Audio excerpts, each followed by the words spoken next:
Jimde qui va nous parler de la lutte contre la corruption, l'impunité, l'esclavage par ascendance, les atteintes aux biens publics, autant de chantiers ouverts par les autorités judiciaires de la transition.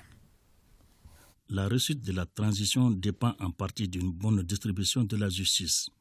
Son importance témoigne sa deuxième place dans l'ordre protocolaire du gouvernement.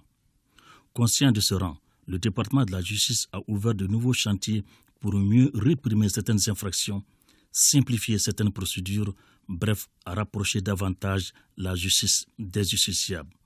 C'est dans cette optique que le Code pénal et le Code de procédure pénale, en vigueur depuis 20 ans dans notre pays, sont en relecture. Malikoura oblige.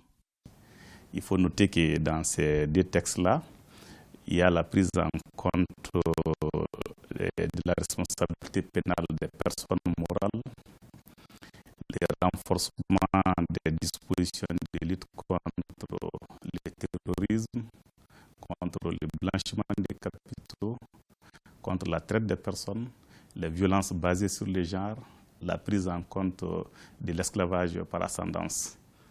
Donc, il est prévu aussi de supprimer les cours d'assises pour permettre de mieux examiner les affaires criminelles à un premier niveau et après il y aura appel. Il y a aussi l'institution qui est prévue d'un juge de la liberté, parce que nous avons constaté qu'il y a beaucoup de détentions qui souvent peut-être ne se justifient pas, ou souvent des gens qui sont longtemps en dépassement des délais. Donc on aura un juge qui est chargé spécialement de veiller sur la question des libertés. Pour mieux répondre aux préoccupations des citoyens, il a été mis en place le Pôle national financier afin de lutter contre la corruption, la délinquance économique et financière. À ce niveau, les résultats ont été déjà enregistrés.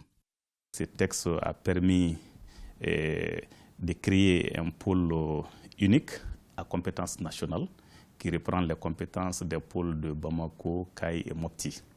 Donc nous aurons un parquet unique, nous aurons des juges d'instruction, des juges au siège, une brigade unique pour l'ensemble des territoires et les autres maillons de la chaîne aussi sont intégrés, notamment les juges au siège chargés de juger les affaires, la chambre d'accusation, le parquet général et la chambre des appels correctionnels. Nous avons notamment, dans le cadre de cette réforme, mis en œuvre des mesures de saisie qui permettent d'assurer la saisie des avoirs criminels dès la période de l'enquête préliminaire. Donc nous sommes en train toujours, pour renforcer ces mesures, de faire adopter un texte qui va créer l'agence de gestion des avoirs criminels. Donc à côté de ces réformes-là, nous sommes en train de vouloir créer une direction nationale des droits de l'homme qui va être chargée de veiller exclusivement sur la question du respect, de la protection et de la promotion des droits de l'homme. Le Malikoura, c'est aussi la lutte contre l'impunité, la corruption, l'atteinte aux biens publics et la criminalité. Une manifestation de la volonté politique des autorités qui donne feu vert aux magistrats. Et la lutte contre la corruption et l'impunité figurent en bonne place dans les plans d'action gouvernemental. Donc cela s'est traduit à travers un certain nombre d'actions que nous avons mises en œuvre dans le cadre de cette lutte-là. Il n'y a pas d'intouchable. Chaque fois qu'une personne est mise en cause, cette personne peut être poursuivie sans entrave aucune. Vous avez vu que ces derniers temps, des hauts gradés de l'armée, des services de sécurité ont été mis à la disposition de la justice. Des anciens ministres ont pu être poursuivis, des hauts cadres de l'administration, et des opérateurs économiques. Donc, toutes les personnes dont les noms sont cités dans le cadre des enquêtes peuvent être atteintes sans distinction. Tous les cas de violation des droits de l'homme sont systématiquement adressés à la justice. Donc, il y a des enquêtes qui sont ouvertes automatiquement après chaque violation et nous veillons à ce que ces enquêtes-là se poursuivent de façon correcte.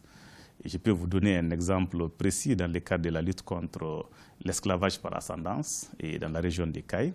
Il y a eu des cas de violation qui ont entraîné la mise sous mandat de dépôt de 57 personnes. Donc, à travers les différentes juridictions de cette localité, donc, nous avons donné des instructions fermes pour que ces dossiers soient instruits correctement rapidement et qu'une cour d'assises spéciale puisse être organisée. Au-delà de ces cas d'esclavage, il faut noter que les violences basées sur les genres reçoivent aussi une attention particulière de notre part. Vous avez vu récemment, il y a beaucoup de cas d'assassinat qui ont concerné des femmes. Donc les dispositions ont été prises et pratiquement tous les auteurs de ces actes odieux sont aux arrêts aujourd'hui et leurs procédures sont en train de progresser de façon optimale. Des sessions de cour d'assises spéciales sont organisées en ce qui concerne la délinquance économique et financière et l'impunité. Cela a permis de juger de gros dossiers et faire comprendre aux citoyens que rien ne se fera comme avant. Il y a une certaine prise de conscience qui est en train de se réaliser tant au niveau des acteurs de la justice qu'au niveau de la société. Les gens ont compris que la lutte contre la corruption, ce n'est pas l'affaire du seul pôle économique et financier, ce n'est pas l'affaire du seul ministère de la Justice ou de l'État, c'est une affaire nationale. C'est l'affaire de tous. Nous n'avons pas, en tout cas aujourd'hui, d'études qui nous permettent de mesurer l'impact de la lutte contre la corruption sur la gouvernance au Mali d'une manière générale, mais vous pouvez constater aisément que les recettes ont augmenté. Vous allez constater aussi que dans le cadre de la passation des marchés publics, les gens sont beaucoup plus respectueux des règles des marchés publics, les gens sont beaucoup plus respectueux de l'orthodoxie financière et les gens font beaucoup attention. Nous avons des cas de dénonciation qui nous viennent de personnes anonymes, nous avons des dénonciations qui sont faites sur les numéros verts et donc cela nous permet de prendre en charge les différents cas de corruption. L'une des réformes du département est aussi l'instauration de nouveaux tribunaux militaires à l'image de celui de Mopti qui a déjà connu des procès. C'est une juridiction qui est en train de fonctionner et qui est en train de juger les cas de violation des droits liés à sa compétence. De plus en plus dans ce monde-là aussi, les gens font beaucoup attention aux actes qu'ils posent parce qu'ils savent qu'à tout moment, la justice militaire peut intervenir. La hiérarchie au niveau de la police, des services de sécurité, qui est en train aussi d'appliquer des sanctions. Donc pour les cas avérés, des sanctions administratives sont en train d'être appliquées et qui permettent vraiment aux agents de garder à l'esprit le respect des normes. La bonne gouvernance passe forcément par l'observation de certaines bonnes pratiques pour mieux rentabiliser les administrations publiques ou privées. En tout état de cause, la tutelle s'y attelle. Il est important que tous les citoyens contribuent à cette lutte à travers la dénonciation des cas de corruption dont ils ont connaissance. Il est important que chacun aussi se dise la corruption ne passera pas par moi. Il est important aussi que tous les services puissent être contrôlés et évalués de façon périodique. On doit mettre en place un système de gouvernance qui doit permettre de contrôler, d'évaluer l'efficacité de chaque service, de chaque chef de service, au moins une fois par an. Le bon fonctionnement de la justice est gage de stabilité politique et sociale et le budget alloué à ce département doit être à hauteur de ses missions.